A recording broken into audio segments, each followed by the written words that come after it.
pogrešan put, 100. put stoji prvi prava vrata, jer sam šampion neuspjeha prvaka.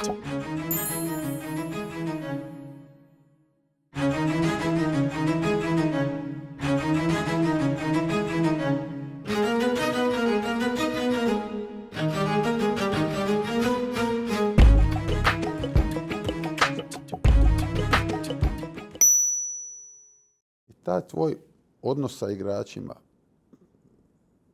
recimo ja sam isto kad sam bio u Bešiktašu, ti u Feneru 2014. pa ste igrali protiv San Antonio Spursa. Da. Jednu onako revijalnu utakmicu i onda je Žora i Bogdanović, Bojan Bogdanović su bili tada. Ja sam imao u stafu Miljenka Raka koji je jako vezan za koš, koji je Frank Sinatra hrvatskog sporta, ja ga pozdravljam ovdje.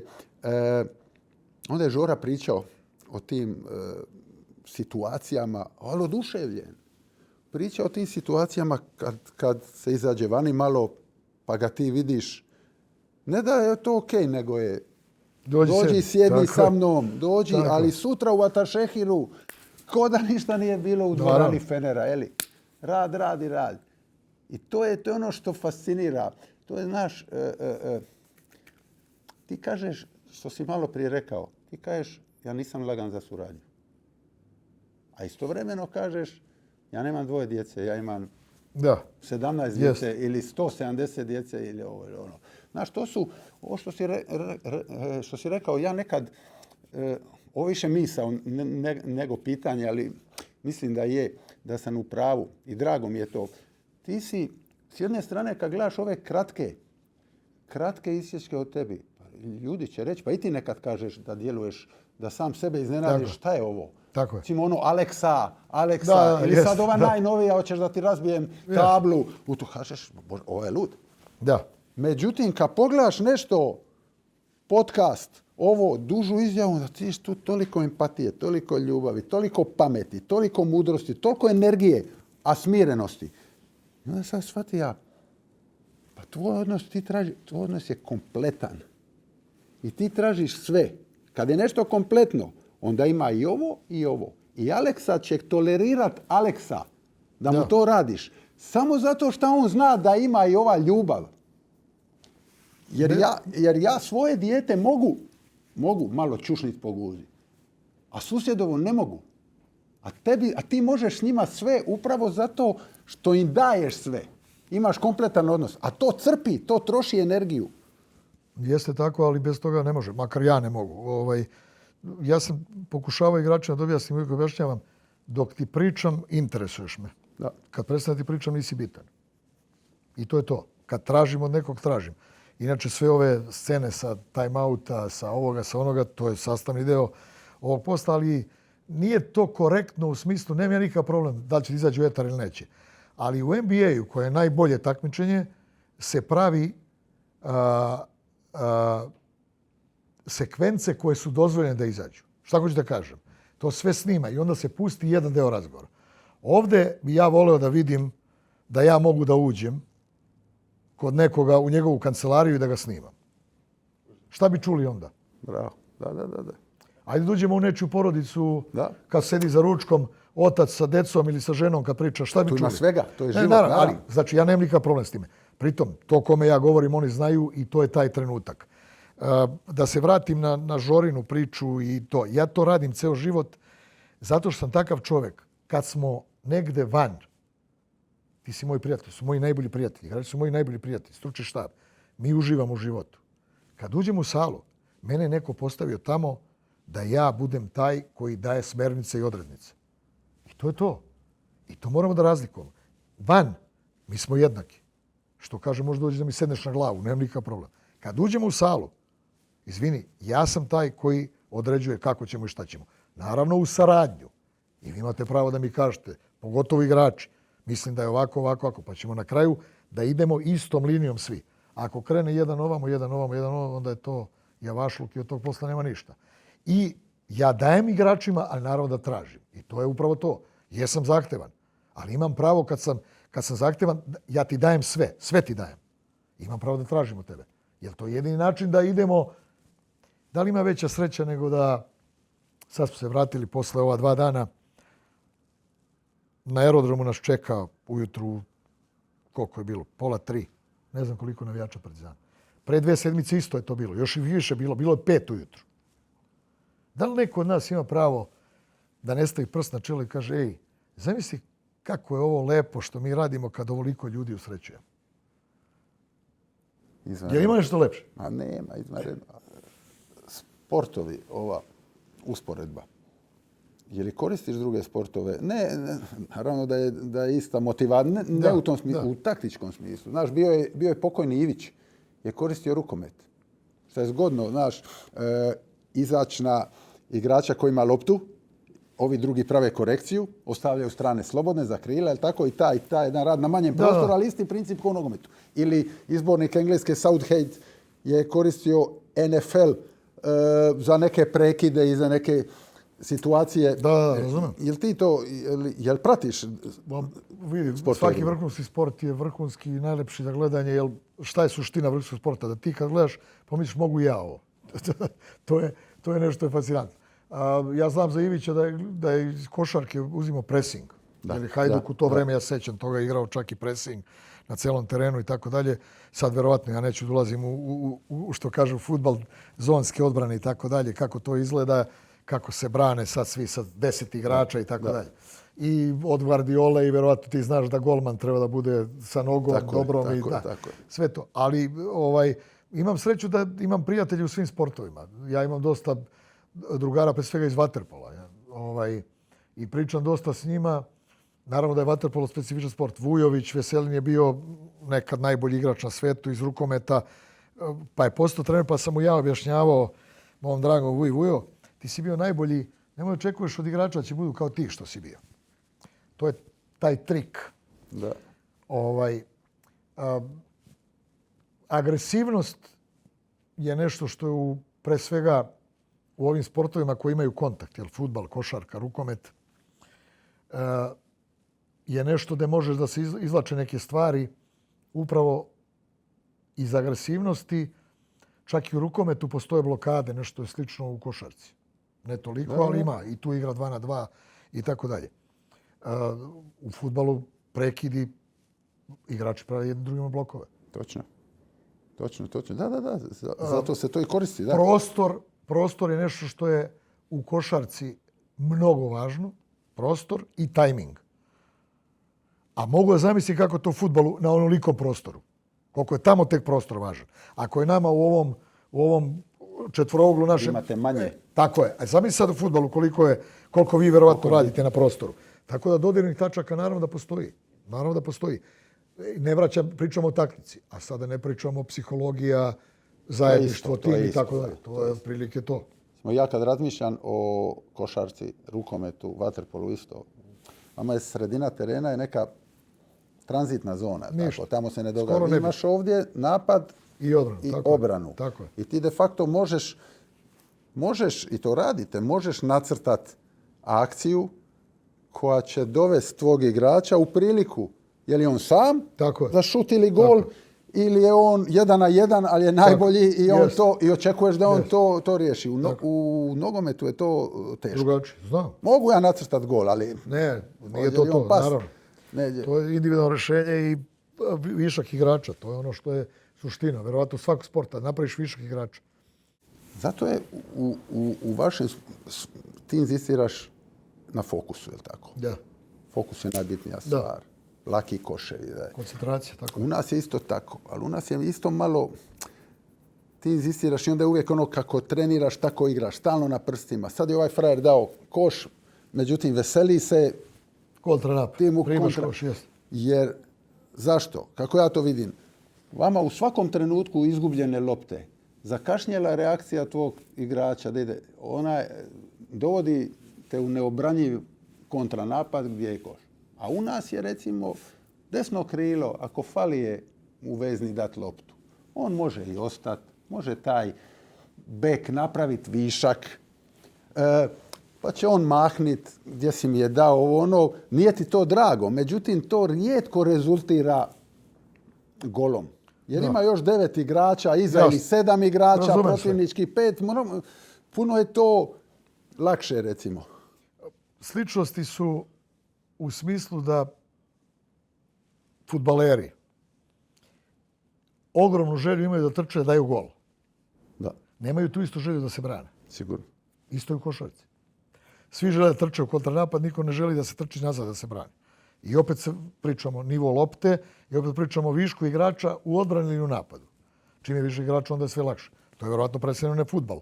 Koliko od njih igrača iz napada ne žele da zatvore i ne vraćaju se i primi se lak gol, pogotovo što je sad i u fudbalu počela ta, ne počela, nego igra u tranziciji je nešto što je nevjerojatno. Ti to vjerovatno radiš mnogo posle dobre odbrane što pre, da se pređe pasovi i tako dalje. Tako? Svi ćemo da pričamo, malo pre smo pričali koliko je brža lopta od igrača. Da. To je to. Tako da, mislim da ono na čemu ja insistiram u košarci, i to igrači znaju, to je tajming, znači prostor i vreme. Bez toga nema dobre košarke. Nema šanse. Naravno, posle dolaze detalji, blokade, pod kojim uglom, kako. Ja sam pre 3 dana mi je jedan prijatelj postao neku utakmicu. Igrali smo u Beogradu 84. godina Partizan Cibona, gdje smo mi pobedili 2 koša. To je bila prva godina. Kad sam ja došao u Partizan, Moka je bio trener, tamo su bili pokojni Draže Nacak, Nego, Čutura, Ušić, Nakić, Bečić. Fenomenalna ekipa. Ja sam gledao utakmicu, nije postojala blokada.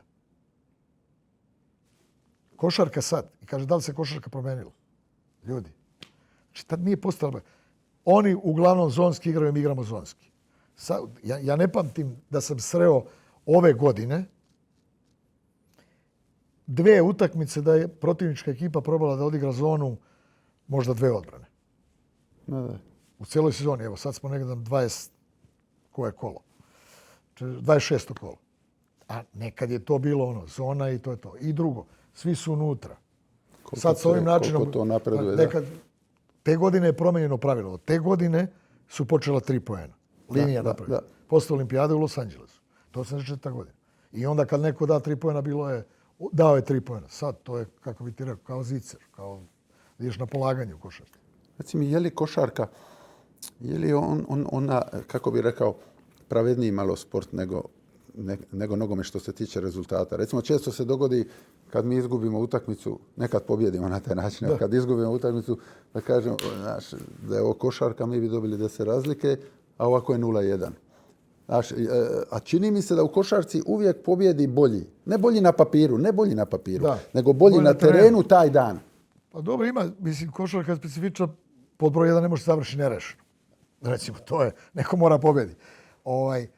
Postoje te sličnosti. Postoji da neko igra dobro pa nesrećno izgubi. Primi koš u zadnjoj sekundi. Igraš dobru utakmicu, desi neki peh. Ja sam primao, ove godine smo primili neke u zadnjim sekundama recimo. Na utakmici smo primili jednoj koju smo izgubili 4 puta 3 poena u zadnjoj sekundi. Napada. Istice, čovjek ne zna šta će s loptom, šutne, ono od table uđe.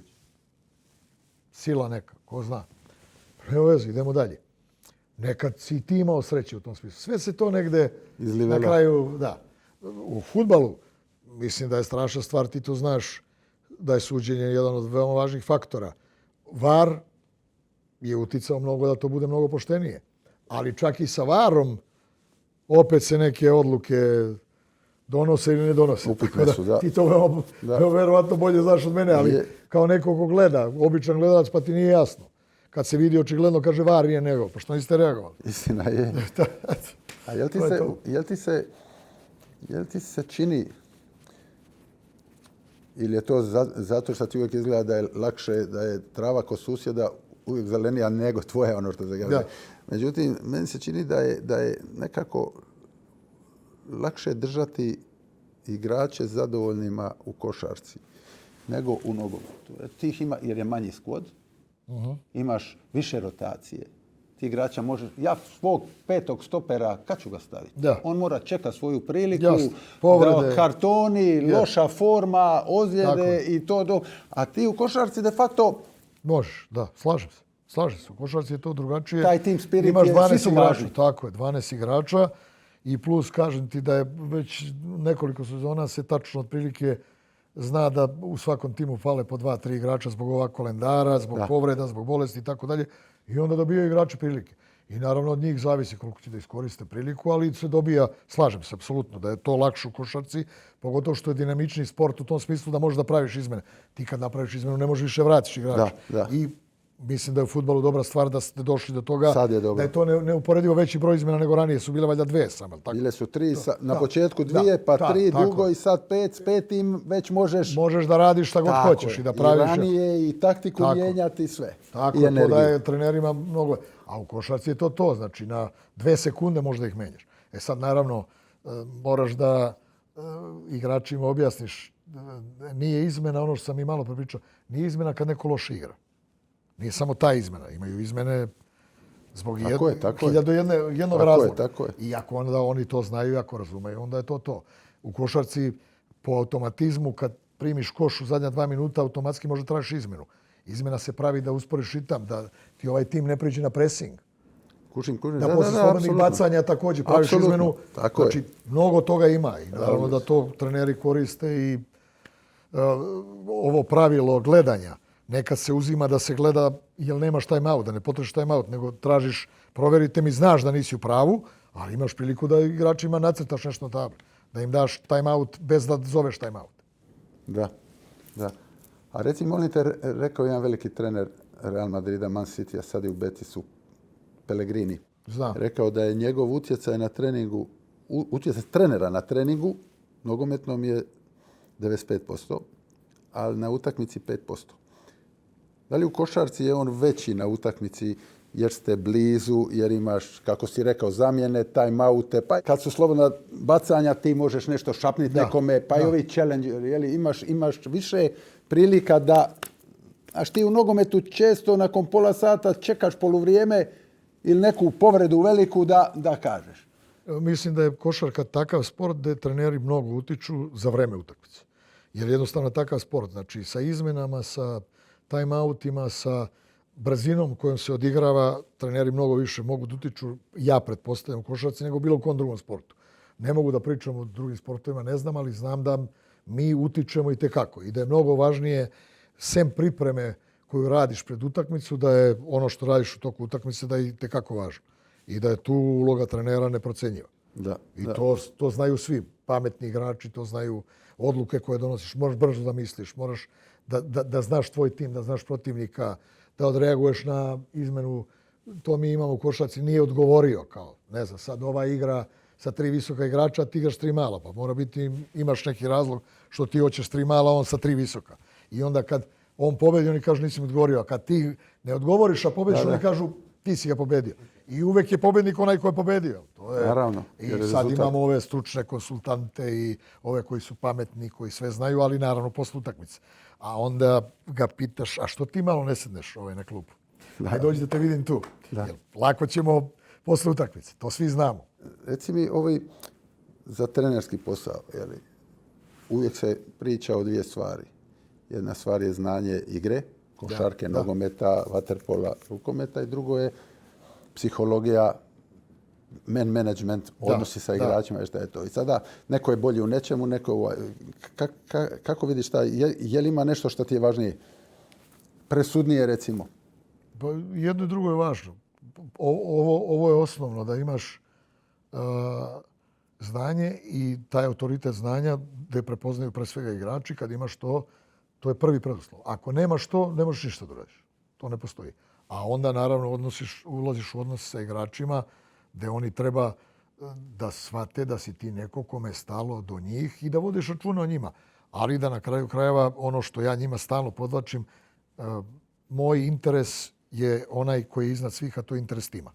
Ne može niko od vas da bude važniji nego što je ekipa važnija. Da. Tu sve počinje i završava se. I naravno, taj balans, to nije lako, ali moraš da radiš i moraš da ih ubeđuješ, moraš da pričaš na dnevnom nivou. Mnogo puta, već u ovom razgovoru smo ne znam koliko puta pomenuli da jednom kažeš, drugi put kažeš, a možeš da kažeš i 5. put, i 10. put, i 15. i 20. I onda ja imam tu uzrečicu 1.000.001 sam rekao. ali nekad nije dosta, što da radiš. Da, u biti to je ono što kaže Ferguson, ti si decision maker, ti moraš donositi odluke. Ja kad gledam svoju karijeru isto, sve što mi je bilo dobro ili loše, 95% je rezultat jesam li donio odluku i kakvu, ili je nisam donio. Manje stvar, jesmo mi igrali 4-2-3-1 ili 3-5-2. Sve u ovome, svakodnevnim odlukama, jesu li one ugodne ili neugodne, lake ili teške, ali jednostavno je sve to bilo to. Međutim, jel se, što kaže Ferguson, adopt or die, znači prilagodi se ili umri.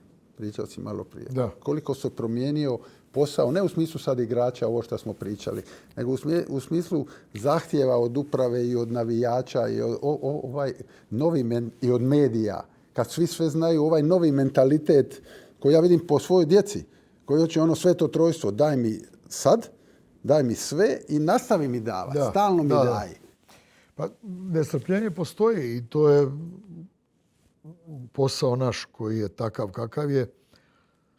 Ja sam imao sreću da nikad nisam bio promenjen kao trener. I odluke koje sam donosio da ne radim su bile gdje sam uzimao godinu dana slobodno posle Panathinaikosa, onda posle Fenerbahčeja. Mislim da nestrpljenje javnosti, navijača i sad nekih drugih ljudi koji imaju interese, koji nekad to rade zbog toga da bi možda doveli nekog drugog trenera na to mjesto i tako dalje. Onaj ko je imao strpljenje sa trenerom i klubovi u kojima su treneri radili malo duži period su uvijek imali dobre rezultate. Da. I to je suština. Naravno, kad pričamo o dobrim rezultatima, uvijek se polazi od toga šta su ciljevi, šta je cilj. U košarci, ali ajde, ne moramo u košarci, evo u fudbalu. Zna se koji su timovi favoriti. I zna se koji timovi mora da uđu najmanje u 8 ili u 4 ili u 2 ili da igra finale. Ne može, ne znam, najbolji klub na svetu, Real Madrid, da bude zadovoljan ako je ušao u 4 u Evropi. To niko na svetu neće da kaže da je dobar rezultat. Da. To je tako. Ili ako nije prvi. Znači, tamo, ali ima ta jedna stvar koju sam uvijek govorio. Michael Jordan je igrao valjda 15 sezona NBA. 6 puta je bio prvak. Jel znači da onih 9 nije bio uspješan? Da. Mislim, neko mora pobedi. Sad mi imamo Euroligu, 18 timova, fenomenalno takmičenje, jedan je prvak. Jel to znači da svi ovi ostali su bili neuspješni? Ne vjerujem da je tako, ali jednostavno vreme sporta u ovom trenutku je tako da ti traže pobjeda. Imaš predsjednike i ljude koji vode klubove, koji su strpljivi i koji znaju, koji su objektivni, što nije lako. Nije lako da daju podršku i tako dalje, a imaš i neki koji su nestrpljivi. Ti koji su nestrpljivi, kad počne sezona, i ja sam tu uvijek pričao, počne sezona i posle 3-4 kola predsjednik promeni trenera. Je li kriv trener ili predsjednik? Ti si njega izabrao. Znači mora biti da si ti donao lošu odluku, ako ga menjaš posle. Ili ja, kao što sam počeo ovu sezonu, na primjer 2-8 smo imali Euroligi, jesam ja trebao da menjam igrače. Da kažem, igramo slabo zato što ovi igraju slabo. Ne, ja sam vjerovao u te igrače i dan danas vjerujem. Znači ista je to situacija odnosa kluba prema treneru kao trenera prema igračima. Strpljenja. Znači vjerujem ti, ja sam ti izabrao i to je to. Ja njima kažem, ljudi, ja ne mogu da budem protiv vas. Zašto? Zašto sam ja vas izabrao? Naravno i vi ste izabrali mene i moj klub. Ali ako sam ja vas izabrao, znači da vam verujem. I nastavit ću da vam verujem. Mora da prođe mnogo i da se dogodi ne znam šta da bi ja prestao jednog igraču, da ne vjerujem, još sam rekao da mu ne pričam ništa. I kad ne pričam, onda je kraj, onda čao. Da. Bolje traži novu sredinu. Da. I često se priča u današnje vrijeme o tom pretjeranom pritisku, ne samo u sportu, nego u životu. Da. Uopće. Je li misliš da je zbog ovih društvenih mreža, Instagrama, da jednostavno, pogotovo kod igrača i kod trenera, ali kod igrača da je pritisak, da je jednostavno prevelika. To je isto dio tvog posla gdje ti moraš njih osloboditi. Recimo, jedan fascinantan primjer, prije par godina sam gledao utakmicu na televiziji Premier Liga, Liverpool igrao s nekim. I sad igrač je bio, ne znam koji ja, pazi, to je igrač Liverpoola, znači on ima i neku mentalnu snagu, baš se podrazumijeva. I njega pitaju, valjda je prvo polovrijeme bio loš, drugo polovrijeme dobar. I pita ga nakon utakmice komentator kako da objasni to, kakav je bio prvo, drugo. A on govori da je, ali da ga je na poluvrijeme, da je on čuo da ga je na poluvrijeme kritizirao neki u studiju i zato je zapeo. Znači on na poluvrijeme čekira ili mu neko javi i provjeri to. Dokle je to došlo da im je teško. I trenerima. Jel? Ti danas, ono sam ti pričao, ti danas znaš to neko s Novog Zelanda o tebi misli. Prije je to bila novina, jedna, druga, par ljudi. Da se provodi sport i slobodno da vidiš šta si radi, kako se radi. Pa jeste, društvene mreže su čudo i tu ima razlog. Ja mislim da je to, mene lično to ne zanima. I nikad niti gledam komentare, taman posle još da neko može da utiče na mene. To jeste nešto veoma loše. Igrači su sloni da gledaju i ja sam imao situaciju s jednim igračem. Sasvim slučajno posle mog govora na poluvremenu slučajnici sam vratio, sam zaboravio statistiku. I uđem i vidim čovjek na telefonu. Kad nisam se onesvestio, ali najiskrenije. I onda sam im rekao, momci, sad telefoni, kad uđete u slačionicu pred utakmicu, dajete tim menadžeru, nema više telefona i tako dalje. Moraš se boriš, moraš da probaš da im objasniš. Nažalost, mi smo malo presedeli i divno vreme proveli da nismo pogledali niti ja u telefon. Tako. Da. To se retko dešava. S najboljim prijateljima izađeš, sediš i svi su nešto. To je ovo vreme koje nosi to. Svi imaju pravo, čak se kriju iza nadimaka, niko nema hrabrost da izađe da kaže javno, te pogledam u oči, da ti kaže moj stav i moje mišljenje. Lako je po društvenim mrežama, lako je napadati, kako se to zove, hejtovati, hejteri i tako dalje. Da, ratnici tipkovnice, ono što se kaže. To je to, tako da, mislim, to niko neće moći da promeni. Ja lično mislim da će biti sve gore. Da. Ali bit će gore onima koji žele da im bude gore. Onima kojima to nije bitno. Nastavit će žive normalan život. Ja se nadam da ću živjeti bez toga i živio sam do sad i ne pada mi na pamet. Ništa od tih društvenih mreža nemam, niti mi interesuje. Moj telefon je i dalje služi za ono što je bitno. Nekad da pošaljem neku poruku, da primim poruku i da zovem. Jer glas ljudski ne može ništa za meni. Rekao si malo prije da nisi dobio otkaz. Znači, legendarni Trapattoni, talijanski trener, je rekao prije 20 godina da postoje treneri koji su dobili otkaz i treneri koji će dobiti otkaz. Ali to je prije 20 godina, a sad je sve gore, ne ide to nabolje, jel tako?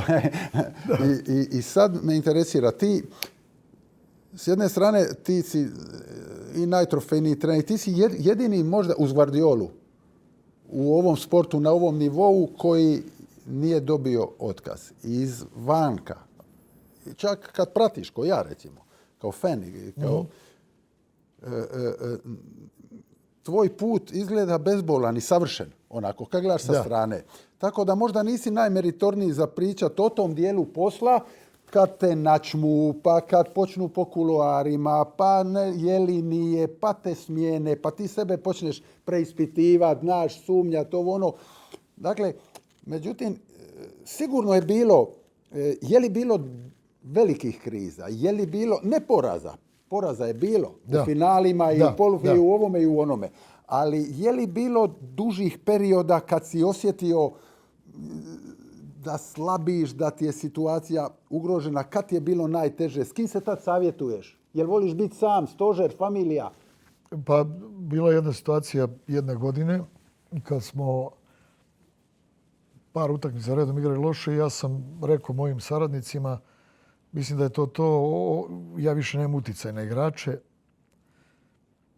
moramo nešto da uradimo, a to nešto je vjerovatno bilo pametno da ja podnesem ostavku. I bio je malo tajac, niko ništa nije pričao. Ja sam to shvatio na način da se slažu sa mnom. Međutim, nisu se slagali. Ja sam ušao kod igrača i rekao sam, momci, hvala vam, bilo je divno. Ja mislim da mi ništa više ne možemo da uradimo zajedno. To je to. Otišao sam kući. Prvo je krenuo predsjednik da me zove, da me uvjerava da to nije dobra odluka. Onda svi ljudi iz kluba i onda svi ljudi koji su radili sa mnom. A onda sam doživio da dolaze igrači i da me mole da to ne radim. I onda sam ja rekao, dobro. Jel vi shvatate u kom smo mi trenutku sad? Znači, ako hoćete da ja ostanem, vi morate se promeniti. Vi morate, odnosno mi moramo zajedno nešto da uradimo, da izađemo iz ovog teškog trenutka za nas. Jer nema nikakvog smisla da ja ostajem i dalje ako će sve ovo da izgleda ovako. Znači, ja hoću od vas da mi kažete šta ja loše radim, a slobodno mi kažete. Treneru, mislimo da je ovo, a ja ću vama da kažem. Jel možemo to? Ako smo spremni za to, ajde uradimo. I seli smo, napravili sastanak i krenuli smo na bolje i imali izvanrednu sezonu. A jel tad voliš biti postojite, sam? Molim? Jel tad voliš biti sam? Znaš, ljudi govore, neki veliki trener isto kaže kad trener je u porazu sam, kad izgubi je sam. Jel tad voliš biti sam? Ono što kaže legendarni Ćiro Blažević da se zatvoriš u tamu svoje kože ili tražiš familiju, prijatelje, stožer?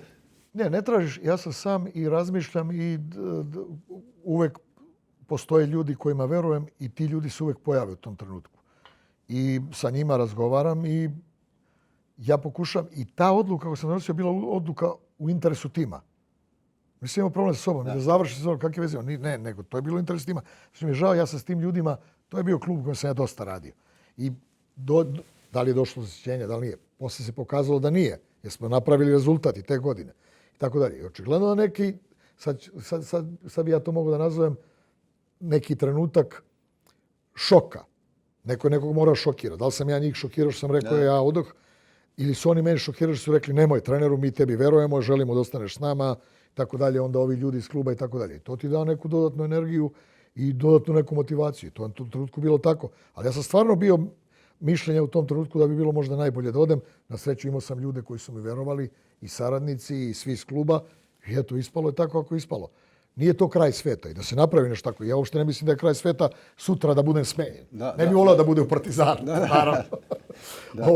Ali, Bože moj, lepo je rekao Trapattoni, jel? To je lepo, to je najbolje rečeno. Mi zavisimo, to je naš život. Ideš dalje i to je tako. Neko donosi odluke. Ja sam uvek govorio, nikad se ne zna neka teška situacija koliko to u stvari može da bude dobro za čovjeka. Da ti pomogne za neki sljedeći korak. Kad prođe. Ali dok prođe, naravno, patimo. Taka je struktura ljudska. Pa i Guardioli će sad, reci. Da, pa evo, Guardioli će ovo dobro doći, ali da mu je sad ugodno nije. Tako je. Treba to proći, mnogi padnu na tome. Tako je. Možda da nije Guardiola, verovatno bi on možda bio već smenjen. Ali je Guardiola napravio, znači samo možeš ovo da mu bravo majstori i to je to. A kako podnosiš poraz? Znaš, rekao je Conte, je rekao jednu fenomenalnu rečenicu, da problem u poslu je da ne uživa u pobjedi koliko pati u porazu. Da, moram jednu stvar ti kažem, ti ako ne budeš hteo da se baviš trenerskim poslom, ti posao ide fenomenalno. Ti si toliko, ti si enciklopedija. Ne, ali ozbiljno ti kažem, to je nevjerovatno. Citiraš već ne znam koliko ljudi, a jeste, poraz je nešto što niko od nas ne voli. Mi kad pričaju sebe treneri, kažemo, kako je lep dan danas, jutro kad svane, kad pobediš. Pa nema lepši dan. Ja sam, kad sam postao trener Partizana, 2 utakmice izgubio u sezoni u ovom našem ovdje prvenstvu. Jedna je bila protiv Bosne u Sarajevu posle produžetka, jedna protiv Rabotičkog. Kad smo izgubili Rabotičkog ovdje, ja nisam izlazio 7 dana iz kuće, ja sam mislio da bilo koji čovjek koji prođe ulicom ovako prstom upirao mene kad vidi ovu budalu. Kako izgubio utakmicu. Stvarno sam to mislio. To je odgovornost. A sad kad izgubim utakmicu, idemo dalje. Čak se i ne bavim. Nekad sam, rekao sam ti, nekad sam u slačionici odmah posle utakmice radio analizu pričao 5, 10 minuta, 15. Sad, momci, trening je sutra ili prekosutra, ćao. I to je jedini način. Jer ne možeš da dobijaš sve. Ne možeš, to je nemoguće. Znači, mora se izgubi nešto, moraš da gubi. Naravno, bolje je kad se pobeđuje, srećni si, zadovoljni si, svi su zadovoljni, ta atmosfera kad se uđe, kad se pobedi utakmice, to je čudo. Ništa verovatno lepše ne postoji. Svi su braća, sestre, kumovi, prijatelji. Nema tog osjećaja. Tako je. Reci mi šta, jako si ponosan na svoj odnos sa bivšim igračima, tako? Šta im kažeš kad te sad pitaju za savjet nakon prekida karijere, da li da krenu da li da postanu treneri ili nešto drugo? Koji ti je savjet i šta? A pitaju te 100%. Da, pa život posle završetka karijere počinje tek. I to im uvijek govorim da vas tek čeka život i treba da izaberete raditi ono što volite. Dileme su uvijek da li da budem predsjednik, da li da budem sportski direktor, da budem trener, da li da otvorim kafić, da li da otvorim stvar, tako da. Radi ono što misliš da treba da radiš, ono što voliš da radiš. To je broj 1. Broj 2, ja sam imao sreću da u ovom trenutku, do pre neku godinu je bilo preko 100, sad je to ne znam na koliko igrača koje sam ja trenirao, koji su sad treneri. Na raznim nivoima. Bili su i neki koji su bili u ministarstvima, predsjednici Saveza, evo sad Dejan Bodiroga je predsjednik Eurolige, uspešni ljudi. Bilo je neki koji se nisu baš našli.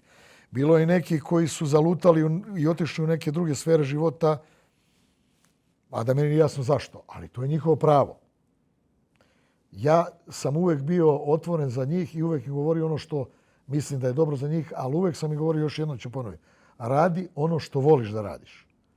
Nemoj da imaš neku ideju i da se ujutru probudiš s idejom hoću da budem trener. Jedan veliki igrač, pre par godina me pitao Žoc, moj nadimak, jel? Ja bih da budem trener, ali moram ja budem baš na svakom treningu. Ja sam rekao, da šta, nemoj ti da se baviš tim. Šta hoću da kažem? Budiš se sa idejom želim da budem ovo, a sljedeći dan želim da budem ovo ili želim da budem ovo. Ako lutaš i ako nemaš ideju, nema gore od toga. Radi neke druge stvari. Život je čudo, možda nađeš sebe tamo gde misliš da treba da budeš. Ali kužim 100%. Budi posvećen. Ja što ja kažem, jer ja sam u tim godinama kad ovi prestaju, ja što im kažem da je profesionalni sport, pogotovo koji donosi novac, dakle nogomet, košarka i još sportovi, ima više funkcija koje tebe mogu zadovoljiti. Koji su i dobro plaćeni, ali si bitan. Najbitnije je igraču da ostane bitan. Jer on želi biti bitan kao i svaki čovjek. Ja im govorim, dobro se, imaš direktor, imaš savjetnik, imaš chief scout, ima tih dosta funkcija. Ja im govorim, ti kad si direktor, ti si žeton, ti imaš žeton kao na fliper, a treneri su loptice. Znaš, ipak ti kao direktor imaš 3 života, imaš 3 trenera koja možeš promijeniti. I to je jedan minus. Ja, na primjer, nikad u životu, a imao sam ponude, da budem nešto drugo. I ja sam uvijek svima govorio, ali ja jedino što želim i volim da radim, to je da budem trener. Znači, teren. Ja ne mogu sebe da vidim da budem predsjednik kluba ili sportski direktor ili bilo šta drugo u životu. Znači, ja samo mogu budem trener. Sve ostalo ono što volim da radim, u slobodno vreme, to je moje pravo i to ću da radim. Ali to nije profesija. Pričamo o ovome. Znači, ja sam samo trener, koncentrisan na ovo. Možda bih ja mogao nešto drugo da radim. Ali neću sebe da provjeravam ovim godinama. Ne pada mi pamet. Zašto mi je ovo sasvim dovoljno. I znam da to radim kako radim. U miru sam sam sa sobom. Sad, ovo što si lepo si rekao. Igrači imaju život ispred sebe i nekad se ne snalaze. I treba im pomoći. Naravno, ja sam svim koji su došli kod mene i kad su tražili mišljenje, uvijek pokušavao da pomognem i pomoći. Zato što to ljudi koje volim. Ne mogu da ja zaboravim te trenutke kad si s nekim živeo 10 godina svaki dan i da ti sad taj nije bitan, ne daj Bože. Apsolutno se slažem. A znaš zašto ne možeš biti nešto drugo? Zato što je, i to ja igračima kažem, ali ako kreneš biti trener, gotovo je, nema nazad. To te uzme, to tako uđe i to. A zašto? Zato što je to jedino pravo u biti. To je jedino gdje osjećaš ono adrenalin i onu odgovornost i sve. Da, samo što ima igrača koji su svjesni upravo šta znači taj posao i koji kažu ja ovo ne bi mogu da radim. To je istina. I to je poštovanje. A imaš ove druge koji žive za to i koji dok su igrači, ja iz svake generacije sam tačno nacrtao svima ko može da bude trener. Od igrača koji sam trenirao. Ja sam Jecekiviću rekao pre mnogo godina ti ćeš biti trener jednog dana. Naravno. Svim ovim ostalima, tačno iz generacije, svaki sam rekao ti ćeš biti trener jednog dana. Sad iz ovog Partizana mogu da ih napravim tačno ko će da bude trener. I mogu da zapišem, to ću da uradim. Evo, baš bilo dobro.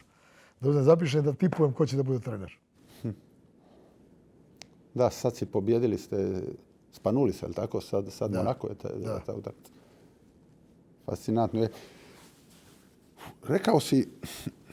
Rekao si kad bi sjeo na klupu, to ne bi imalo smisla. Je tako? Kad bi? kad bi sjeo na klupu, da ne stojiš na utakmici, da to ne bi bilo to ne bi imalo smisla. To je strast tih velikana koji jednostavno mora biti tamo na liniji. A istovremeno, pazi, to je jedno ludilo. A istovremeno, opet pričam o tvojoj kompletnosti, a istovremeno kao svoju najveći kvalitet ističeš apsolutnu koncentraciju na utakmici. Da, to ja znam. Da kad god sam izgledao ili izgledam ljudima čudno, ja znam koju koncentraciju imam i koliko je to neophodno da bi vodio utakmicu na pravi način da bi mogao da pomogneš svom timu. I ja se isključim. Sve ono što se dešava u sali, ja mnogo puta stvarno ne čujem. Ne čujem navijanje i buku i ako igramo negdje na strani, ako te neko proziva ili tako. Ne. Moje ja sam igračima uvek govorio kad su šutiraju slobodna bacanja. Koncentracija. Koncentracija ako čuješ loptu dole, ako čuješ parket, kad dole lopta tup, a ne čuješ ove sa strane. Da. I kad ti izviže, nego dole tup. To sam ja sebe uspeo da nateram i mislim da je to najvažnija stvar ubedljivo. Jer smo malo prepričali koliko trener može u košarkaškoj utakmici da utiče na igru. S druge strane, kad sednem na klupu, tražim od ovih mojih trenera da pričaju. I to su čuvene scene bile kad sam radio u Panathinaikosu, Dimitris, koji je izrastao u velikog trenera. I ja da su sudije dolazi na utakmicu da smiruju, jer su mislili da imamo problem, da će dođe to tuče između nas dvojice. A to je bilo, ja sam njemu rekao, Dimče, ti pričaj. Ja ću tebi da izgovorim sve najgore u toku utakmice, ali ću te slušam. I ja ga poslušam i uradim ono što mi on kaže. Ali ga izvređam. I to mi se dešava i dan danas. I to nije samo s jednim pomoćnikom. Ja sam rekao, vi ste nedragoceni meni. Vi meni toliko pomažete, ja mislim da ja bez pomoći trenera bi bio 0. Najiskrenije to mislim. Istina, ne. Kao što mislim da jedan klub, evo košarka, ne može da živi bez fizioterapeuta, ekonoma, doktora, svih tih pratećih ljudi koji obslužuju igrače. Ja sam uvijek govorio, ja kad posmatram moje igrače, ja posmatram mnogo više kako se oni ponašaju prema ekonomu i fizioterapeutu nego prema meni. Prema meni se uvijek ponašaju lepo. Nema šanse. Znaju, ovaj je šef, od ovoga zavisim, pa šta će? Naravno. Ali ja gledam kako se ponašaju i to mi pokazuje kakvi su ljudi. A kad si dobar čovjek, kod mene, kad si dobar čovjek, možeš i da odigraš slabije, možeš, ne znam šta radiš, ali ću da imam razumevanje. A ako nisi dobar, Boga mi, teško. Jel ti danas od igrača, recimo, jel ti fali te individualnosti na terenu? Reci. Ove godine je bilo trenutak jedan kad je igrač eksplodirao i kad sam izmenio da ga smirim, on mi kaže, coach, pusti me da budem ja. Naravno treba budeš ti, ali ne mogu da dozvolim čoveče da ponovo dovedeš ekipu u situaciju da ti svira još jednu tehničku da ti isključi. Jer razumeš zbog čega sam ti izmenio? Aha, da. Ma budi ti, treba da budeš ti. I najbolje je kad si ti. Da, jer ti u biti kažeš, kad gledaš ta kompletnost tvoja, ti kažeš obranu igram ovako, to je to. U dogovoru, a to je to. Napad ću vam nacrtat i sad ti kontaš, sve je to nacrtano. Ali onda kažeš, volio bih da me iznenadite s nečim. Znači daj mi nešto svoje. A to se danas manje traži. Sve se manje dribla u nogometu. Pametni igrači kad uzem time out, ja i nacrtam napad i on odigra prvi napad nešto drugo. Naravno, ne ubacimo, odnosno on ne ubaci, loša odluka. Drugi napad uradi ono što sam ja uradio, igrač šutne sam. Ne ubaci, ali je sam. I ja posle utakmice ga pitam, je sećaš što sam rekao tamo? Da, a što je? Kaže, ja sam čitao odbranu. To je u košarci. Čitao sam odbranu. Naravno, ja kažem, naravno. A što si onda drugu onu zvao ispoštovao? Jesmo bili sami? Jel bio sam? Jeste. Pa što mi ne veruješ? Znači, jel ti meni ne veruješ? Verujem treneru. Pa onda uradi. Kad je utakmica živa, kad je trči se gore dole, ta čita i radi šta god hoćeš. I ja sam najsrećniji kad mene iznenadi igrač. To se retko dešava, ali kad mi iznenadi igrač, znači, ja sam najsrećniji čovjek na svijetu. Da, ali te iznenadi kad te on iznenadi iz sistema, onda je ta improvizacija čudo. Ali ako je samo improvizacija, onda je kaos. Tako je. Jel' tako? Tako je, ta je granica. Da. Reci mi, u ovoj, je li te ego sputavao ili sputava, ili da li te uopće sputavao u NBA priči tvojoj? Pročitao sam, spominjao si par puta, ste zvali na intervjue i to, i naravno da ti je to nelogično. Mislim, kako je to objašnjivo da se to nije dogodilo ni tebi, niti ovim trenerima, ali tebi recimo?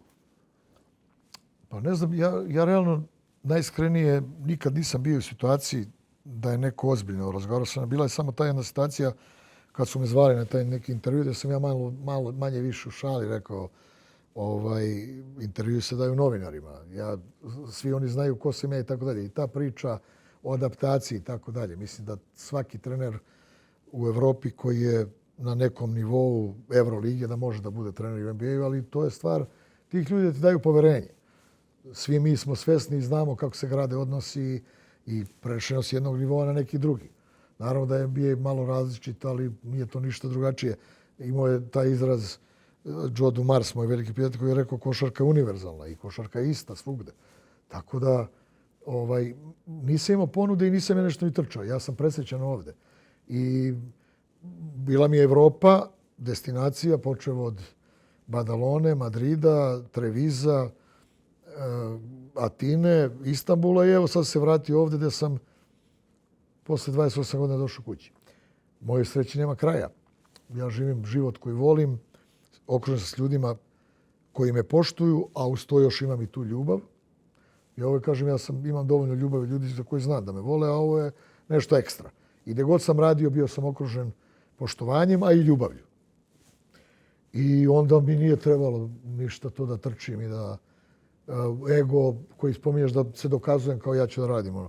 Mnogo ljudi iz NBA-a, trenera koji su bili ili su sad treneri su dolazili na moje treninge. Ja sam ima prijatelji i tako dalje. I oni su uzimali od mene i ja od njih i to je u ovoj modernom vremenu klikneš, izađe ti sve, svako kopira, svako pokušava da uzima ajmo tika taka Guardiola, ajmo nije dobro, ovaj dug je pasova. Mislim, sve to su ispričane priče. Ali ja sam bio zadovoljan samim sobom ovdje gdje sam i dan danas sam veoma zadovoljan i veoma srećan. I čak i u ovom trenutku specifičan razgovor me zaista čini veoma srećnim. I hvala ti na divnom razgovoru koji vodim. Ali te moramo pitati, jer jednostavno nije to tema emisije, ali aktualno. Moramo te pitati kad smo kod NBA-a da komentiraš odluku koja je sad aktuelna za Dončića. Kako to vidiš? Pa, svi oni koji su tamo i koji se nevjerovatno, mnogo više razumiju nego ja, su iznenađeni. Pokazalo se još jednom, svi igrači su pravili komentare tipa to je biznis. Na kraju krajeva nema sentimentalnosti, nema ljubavi.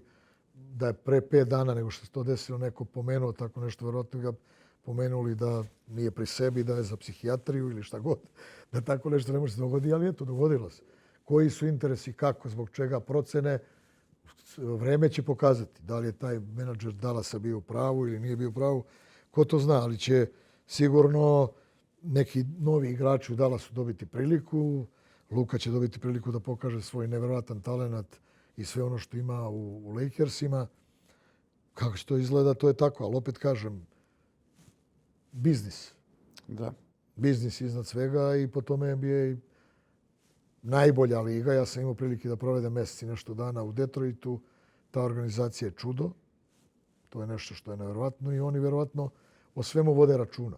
O svemu. Od najsitnijim detaljima i kad bi mi mogli Evroliga koja ima ovo što ima, ovaj nivo takmičenja i da je svaka utakmica važna i gledanost koja je sve veća, čak su i Amerikanci počeli to da prenose, kad bi mogli neke stvari od njih da uzmemo, to je bilo fenomenalno. Da. Kažeš treba ostati čovjek, jel? U prvom redu. I kažeš za Partizan ću dati sve osim obraza. Znači, pazi, 13 godina Grčke. Da. 7 godina Turske. Ja sam bio u Turskoj. Fenomenalni ljudi, fenomenalna zemlja. Sve. 2 godine. Ti si bio u Gigantu. Isto. Znači, 2 godine sam ja bio.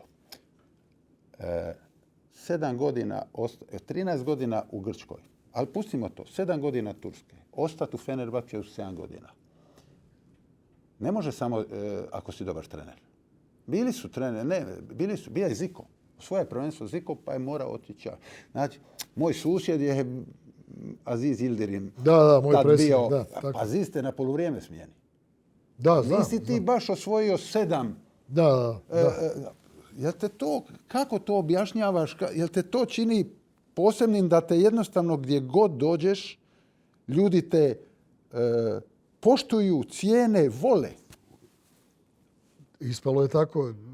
Ja sam ponosan na tu činjenicu, jer evo baš čovjek koga pominješ, Aziz Yildirim, je valjda neposredno posle prvog mog ugovora insistirao da mi produžimo 5-godišnji ugovor da napravimo. I gdje sam ja bio oprezan u smislu, to je ogroman period. Nemoj da se vezujemo toliko, ajmo nešto što je realnije, što je normalnije. Na kraju smo se dogovorili na 3. Insistirao on i to je predivan čovjek. Sa njim odnos koji sam imao je nevjerovatan. I dan danas kad odem u Istanbul ja se vidim s njim. Bez obzira što je njemu problem komunikacije malo na jeziku, ali je predivan čovjek i razumeli smo se mnogo. Šta drugo, sem da sam ponosan i srećan i zadovoljan s tom činjenicom da su ljudi prepoznali moju posvećenost. Ja mislim da je to najvažnije. Da su oni prepoznali i ono što sam ja gradio, jer za moje vreme košarka se digla, taj podatak 2017. koliko je dece gledalo po raznoraznim trgovima, po svim gradovima Turske, to finale koje smo igrali, je dovelo do toga da se prave nove generacije navijača Fenerbahčeja i košarkaša, jer generalno. Posle toga i Efes osvojio 2 titule i tako dalje. Evo Partizan. Ja sam specijalno ponosan na to što pravimo nove generacije navijača. Mnogo dece ima. A to su tvoji klubovi. Molim? To su tvoji klubovi, oprosti. Ja pričam o Zadru. Ti kad dođeš, uzmi ovo ABA liga. ABA liga, znači na ovim prostorima. Zagreb, Split, Zadar. Split je težak grad. Zadar, pričali smo. Ja. Zadar je, neko će reći, oni znaju, Zadar je košarkaški grad. Je Zadar košarkaški grad.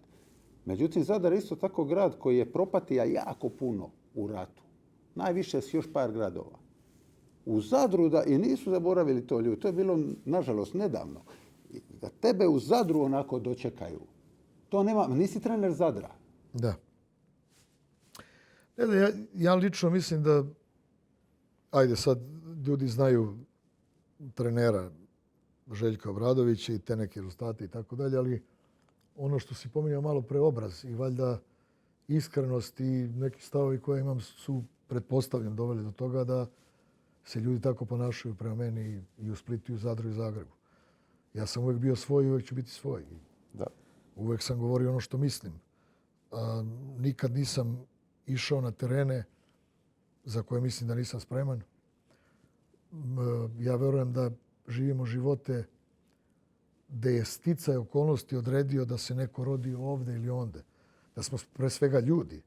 I ako smo dobri ljudi, onda se razumemo. I najbolje se razumiju dobri ljudi. I cela suština na tome. Ja imam mnogo prijatelja. Život me odveo, opet ponavljam, od Španije preko Italije, Grčke, Turske i ovdje.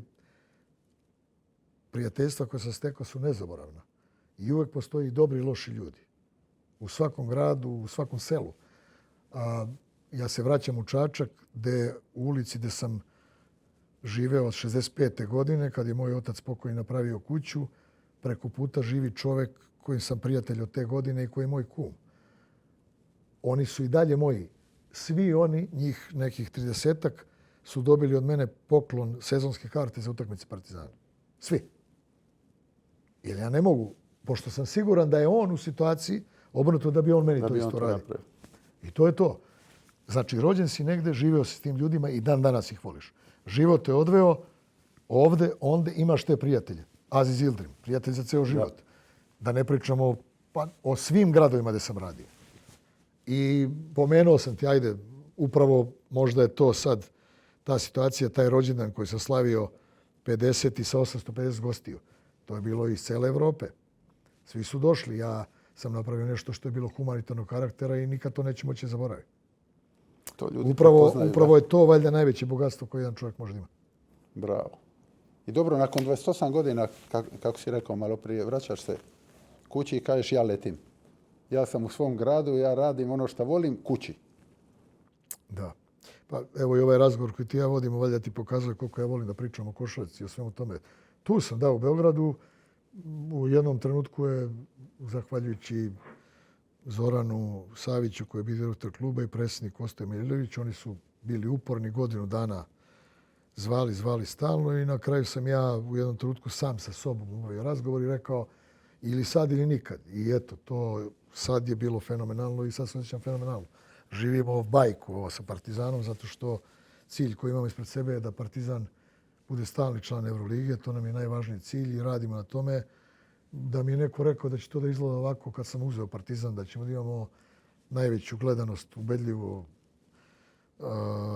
Rekao bi da je to nemoguće, ali eto, ispalo je tako i još jednom ta odanost u najtežim trenucima koji navijači Partizana pokazuju prema nama je nešto neverovatno. Ja nemam reči stvarno da se zahvalim njima. Mene već kako dočekuju i tako dalje, da ja uvek insistiram da pomognu igračima i tako dalje i molim ih i molit ću ih. Ali ta ljubav je retkost. Ja stvarno najiskrenije mislim da je Partizan košarkaški klub mnogo specifičan. Taj klub ne postoji. To se vidi kad pričaš o Partizanu, kao da letiš i na kraju si rekao letim. A reci mi ovo, jako si društven i sad imaš veliko društvo i taj rođendan i ne samo rođendan, nego to se zna. Šta je s hobijima ovako? Tu ti je obitelj, naravno, jel ima hrana, vino, glazba, filmovi, šta je? Ima svega. Mislim, ja sam na putu, kad uđem u avion, knjiga. Mnogo čitam, a druga vrsta razvoja su mi ukrštene reči. Ja često i u noć kad legnem u krevet, kad onako baš nisam nešto pri spavanju, ako ne gledam video nešto, uzem malo ukrštene reči i knjige. Volim da čitam i mnogo čitam. I mislim da je to pravo ugas. Čitam sve. Čitam pre svega pisce ove srpske, ali pošto govorim i španski, i italijanski i engleski, mogu da čitam i tem jezicima i naravno da sam čitao i da bi usavršio te jezike, čitao, na primjer, dosta na španskom. Naravno, postoje hitmakeri, postoje neke, razlikuješ literaturu pravu od neke relaksirajuće i tako dalje. To je jedna stvar. Druga stvar je, kao što si rekao, društven. Da, mnogo volim da sedim s ljudima. Muzika je, ja lično mislim, nešto što je najvažnije u životima ljudi, da nema muzike da bi život bio toliko dosadan, toliko drugačiji. Kad se probudiš ujutro i uđeš u auto i staviš neki radio koji voliš, znači odmah te digne. Mene muzika diže i ja volim svaku vrstu muzike i uživam u muzici. Ranije dok sam imao vremena voleo sam da idem da pecam, nažalost sad nemam, ali pošto sam jednom prilikom, zahvaljujući jednom prijatelju u Barceloni, išao na pravo pecanje, lovili smo tune, to je bilo nešto neverovatno. I nadam se jednog dana kad budem prestao, kad budem više vremena, da ću moći to. Postoje neki delovi sveta, a i delovi ovde ove moje lepe zemlje Srbije, da nisam još stigao da obiđem, ali ću sigurno obići i to sa najboljim prijateljima. To me tek čeka, znaš kako, veoma sam mlad, pa sve je to ispred mene. Još ćemo malo samo. Što Srbija ima u košarci, a Hrvatska nema? Odnosno, što Hrvatska ima u nogometu, a Srbija nema? Je li to strast, je li to kvalitet, je li to odgovornost ili kvalitet struke, kontinuitet? Jer nešto je tu, je li tako? Nešto ima sigurno. Hrvatska ima neverovatne rezultate u fudbalu. Igrače koji su ostavili neverovatan trag, pa i ti i svi ostali, Ćiro Blažević i sad ova reprezentacija koju vodi Dalić, i tako dalje. Tako da, mislim, to su fantastični rezultati. Mi u košarci, da. Tajna. Ne znam da li je tajna, ja mislim da odnos taj koji imaju igrači prema reprezentaciji u oba slučaja. I u hrvatskom fudbalu i ovi moji u košarci, nešto je nevjerovatno. Imaju prave lidere i u trenerima i u igračima. I onda se to prenosi generacije i generaciju. Ja znam da u Hrvatskoj ima mnogo dobrih igrača. I nešto im fali. Ne znam šta. Stvarno ne znam šta. ali nešto im fali. Kao što Srbija ima izvanredne fudbalere koji igraju po svim evropskim klubovima, ali nikako nikad u kako se zove, reprezentaciji. Ja sam s Piksijem dobar prijatelj, znam koliko je on posvećen, koliko voli. Verovatno je on neko ko je neuporedivo merodavniji da priča, ali kad se vratimo, njegovi rezultati, reprezentacija Srbije u fudbalu nije čak išla na evropsko prvenstvo, pa smo uspeli. I na svetsko i tako dalje. Tradicija je nešto što je mnogo važno. Ja verujem da je to upravo što sam rekao, sa trenera preko igrača na nove generacije trenera i igrača. I kad postoji kontinuitet, onda je mnogo lakše. Mislim da je to u pitanju. U košarci u ovom trenutku za Srbiju igra najbolji igrač na svetu, Nikola Jokić. Za Srbiju igra čovjek koga sam ja trenirao i za koga znam kakve kvalitete ima kao lider, Bogdan Bogdanović. Kad je on u reprezentaciji, to je drugačije. I svi ovi ostali koji su shvatili da su njih dvojica dva glavna lidera. I naravno imamo preiskusnog trenera, uspešnog, izvanrednog trenera na klupi, Karija Pešića. Sve to zajedno dovodi do toga da reprezentacija izgleda kako izgleda i da smo mi svi koji smo iz košarke presrećni zbog toga. Šta drugo nego poželeti im da nastave tako. Kao što je poželeti ljudima iz fudbalske reprezentacije da naprave što bolje rezultate. Jedna nacija živi za sport. Pratimo svi i znamo kako to izgleda na velikim takmičenjima, koliko ljudi zaboravljaju na klubaštvo. Ovdje su Partizan i Zvezda protivnici, ali kad dođe reprezentacija, svi navijaju za reprezentaciju. Ima i tu prepucavanje da li ovaj više igrao, da li manje, ali se zaboravlja. I to je verovatno nešto što ljudi u jednoj zemlji, u jednoj državi će uvijek podržati nekoga ko daje sve igrajući za reprezentaciju. Ja sam bio i igrač i trener.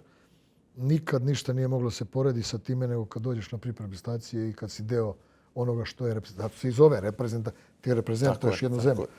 I to je valjda najveća čast i zadovoljstvo koje može da se doživi u karijeri jednog sportiste, igrača ili trenera. To je vrh. Znaš, mi u nogometu imamo tu odgovornost isto, koja traje. Ja sjećam kad je Ladić branio kod nas, a nakon 98. on je već imao možda 35 godina. Da. I on se htio povući. To se digla država. A istovremeno je, ja mislim, par košarkaša reklo koncentrirat ću se na klubsku karijeru, nema veze skoro. Da. To je jednostavno i to dalje traje. Drugačije, tako je. A u košarci možda vi imate ono što smo na početku pričali, imate kontinuitet struke. I zato ti vjerojatno imaš potrebu da preneseš svoje znanje dalje. Nikad nisam bežao od toga i uvijek mi je zadovoljstvo. I ako sam ti rekao već koji broj igrača koje sam trenirao su postali, ja i ovih trenera mlađih koji dolazi dan danas, u jednom trenutku to postane naporno zato što je igračima naporno, ne meni. Ja nemam nikakav problem. Međutim, drugačija atmosfera na treningu kad igrači vide nekih dosta tu lica, nekih stranih. Aha, ko je ovaj, šta sad, zbog čega i tako dalje. Koncentracija pada. Da. Tu je problem. Znači, ja nemam nikakav problem. I kad je na seminare, ja uvijek pokušavam te mlade trenere, uslovno rečeno, da isprovociram. Da tražim interakciju, da ajde pitaj. Čim ne pitam, nije to dobro. I sad smo zadnji seminar koji smo imali naše organizacije Udruženja trenera Evrolige, Dimitris i ja odradili, pošto se znamo, jer radili smo zajedno, odradili smo neke napade, da ja radim napad, on istog trenutka radi odbranu. On odigra to, on će igrati odbranu, ja ću kažem, ja ću ovako te napadnem. I obrnuto. Onda smo promenili, on je bio napadač, ja odbrana. I to je bilo... To je sve. Da. I to je ono što... Nema tajni. Tajna najveća je da ti ono što imaš u sebi primjeniš u odnosu na kvalitet igrača koji imaš. Malo pre smo pričali. Uticaj Guardiole. Pre toga Capela, pre toga Trapatonija. Svi ste ili svi smo pratili nekog. Čekaj, ovaj model igre. Da, samo mislim, model igre je čudo, samo fali Messi. Da, izvrši. Ili fali Ronaldo, ili ne znam, fali Jokić. Ja sam pričao Jokić, govorim stalno, taj trener mu je dao tamo taj model igre. Da. Ali Jokić je... I sad kopira Sacramento, si rekao. Sa Sabonisom, to radi, da. Pravo. Mislim, šta hoću da kažem, evolucija igre je ta... evo sad, recimo ovaj trener u Liverpoolu. Otišao je čuveni trener Klopp. Svi su mislili šta ćemo sad. Evo Manchester posle Fergusona koji je pravio čuda, ne mogu da se vrate koliko već to godina. 20 godina ili koliko, da, i više. A vrhunski igrači, vjerojatno vrhunski treneri, taj klub ima novac, ulaže se. Opet se vraćam, nije uvek garant uspeha u sportu novac. Igra veoma važnu ulogu, naravno. Nije garant. Nije garant. Točno. Nije Real Madrid najbolji zato što ima najviše para, nego zato što okreću one utakmice na karakter. Točno. Duh Bernabeua. Yes. Ja sam neko koji je stvarno počeo da veruje u to. Da. Ja sam bio trener Madrida kad sam imao 35 godina, ali u fudbalu to je neverovatno. Toliko se puta to ponovilo da mora bi nešto. Mora nešto da ima. Čudo. Još jedno pitanje. Kako je ovo emisija za mlade, za djecu, ali i za roditelje i za igrače, za sve u biti, ali ipak za djecu. Koji ti je savjet djeci i roditeljima kad su u formativnim godinama i onda kad idu iz juniora u profesionalni sport, ako idu, ti si htio ići na posudbu, profa nije dao, ja sam bio na 2 posudbe i meni je lako reći igraču, ja sam bio, pa bio je Modrić na 2 posudbe. Tako. Idi na posudbu, jer po meni mlad igrač je mlad jedino ako igra. Ako ne igra, on postane star u 2 godine ili u godinu čak. Sve si rekao. Najvažnija stvar za mladog igrača da igra. Da igra, ja znam koliko ja patim. Koliko ja patim kao trener i kao čovjek kad neku utakmicu ne mogu da uvedem sve igrače. A dešava se. Meni, evo sad zadnje utakmice, coach smanjio si rotaciju, igraš s 8 igrača. Pa igrao sam zato što ću pobedim utakmicu, zato što mi je mnogo važna utakmica. Ali mi žao kad ostanem sam s sobom što nisam svima dao šansu. Ne mogu. Ali zato razmišljam o sljedećoj utakmici daću ti šansu. Budi spreman. A pogotovo mladom igraču. I uvek kažem mladom igraču, bolje idi igraj u nekoj drugoj ligi ili ne znam, u nekom drugom klubu, da igraš i to je najvažnije. To je jedini savjet. Roditeljima savjet. Pustite decu da se razvijaju, deca su mnogo pametna. Nemojte preko dece da rešavate vaše životne probleme. Da. Bravo. I da djeca vjeruju u biti, jer jedan put, ali nema granica što čovjek može napraviti, jel tako? Ali nema ni garancija. Nema, pa dobro, jasno. Znaš što je rekao Nikola Pilić? Ja sam jedan put fenomenalna izjava u Playboyu je bila, dok sam bio izbornik, znači imao toga dosta. Kad su ga pitali je li sa 17 godina, što je u tenisu, već su to neke godine individualni sport, po meni možda lakše možeš ocijeniti. Hoće li? Pitaju ga je li zna sa 17-godišnjaka ko će biti novi Becker? Govorio ne, ja samo mogu reći ko neće biti novi Becker. Ne mogu reći ko će biti novi Becker. I to mi je genijalno. Ili je li istina da je Jokić prošao ispod radara, što se kaže, kod skauta i kod svih? Je li to istina? Da on nije bio prepoznat? To će oni da vam potvrde. On je bio. Ja sam gledao prvenstvo Evrope, te godine nisam radio.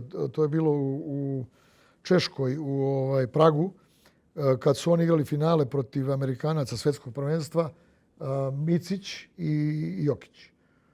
I naravno, američka reprezentacija igra zonski presing, cijelu utakmicu, dvaje i tako dalje. Držali smo se mi dobro do nekog trenutka i onda proglašen, recimo, igrač najbolji tog svjetskog prvenstva juniorskog je bio ovaj igrač koji igra s Nikolom Jokićem u Denveru. Gordon. Znači, ne mogu da se porede sad. Zbog čega je on bio proglašen najbolji igrač? On je fizički bio dominantan. U tom trenutku Nikola nije ni sad. Ali ovaj je ostao na nekom nivou fizički i dalje to, a ovaj je glavom najbrži igrač na svetu. Znači, on sve odluke donosi, on sve vidi pre svih.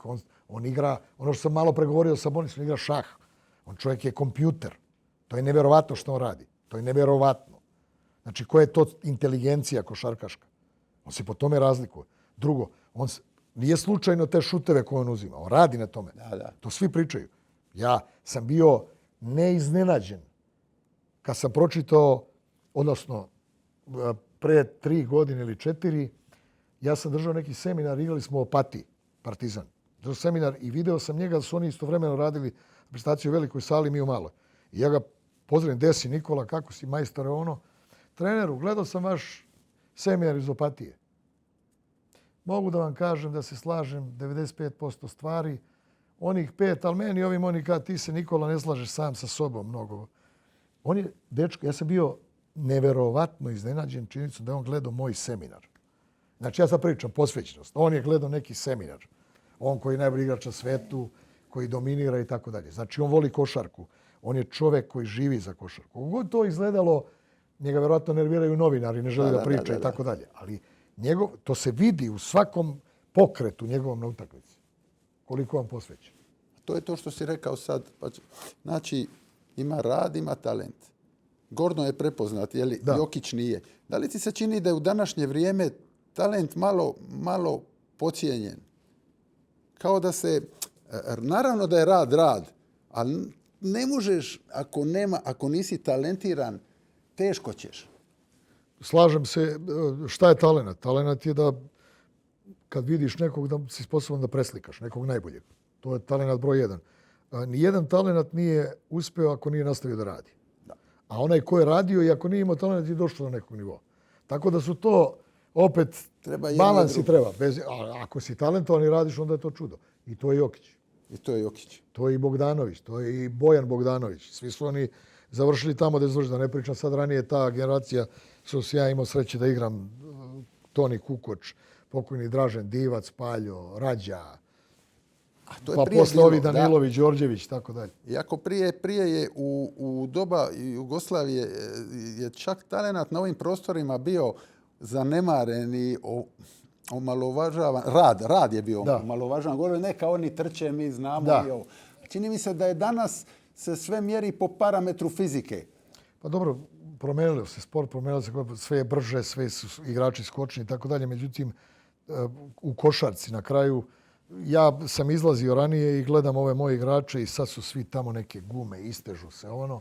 Ja jedan dan se servirao, šutiramo penale, počne utakmica, 3 od 12.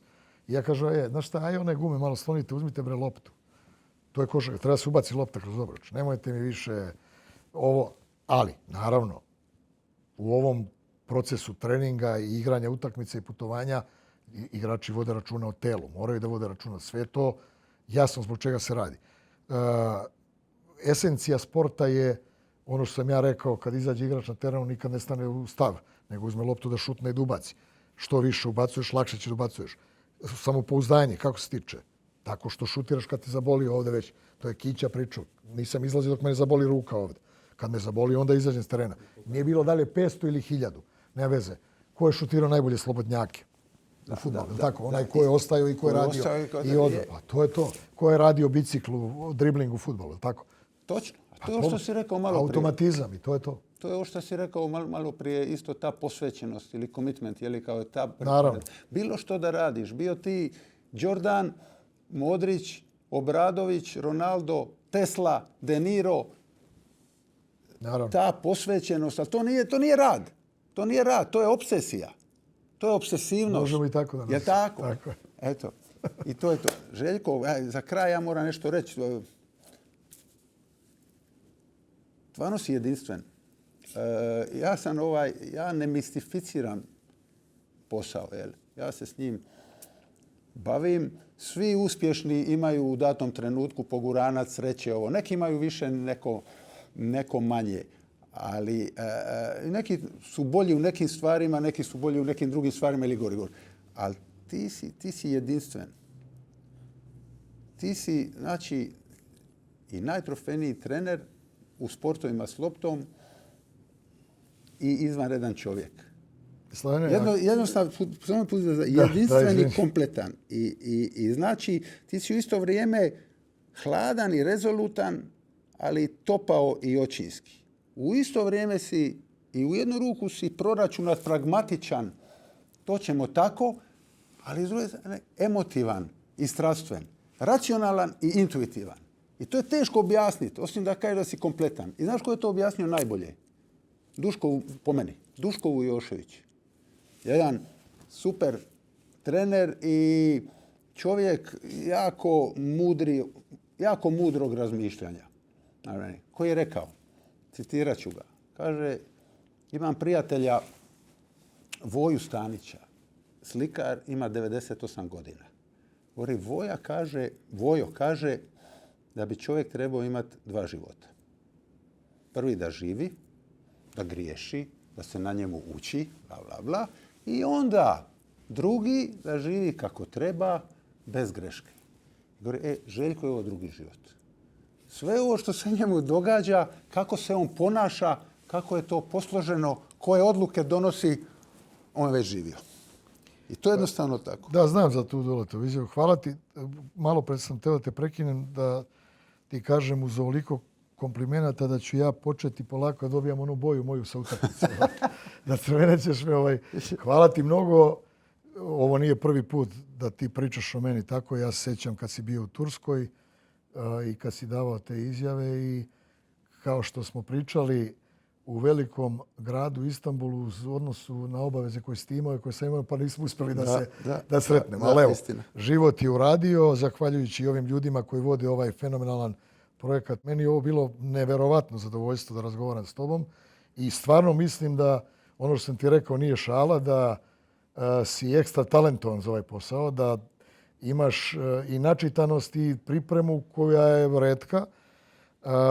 Još jednom hvala ti na predivnim rečima i nadamo se da ovaj projekat u kome učestvujemo i ti i ja će biti sve bolji i da će da zbližava mlade ljude, što je valjda najvažnija ideja svega ovoga, da ovi prostori dobiju neku drugu dimenziju kako bi svi mi zajedno voljeli da dobiju i da se što više srećemo i družimo. Hvala Željko. Hvala tebi. Bravo, stari. Hvala.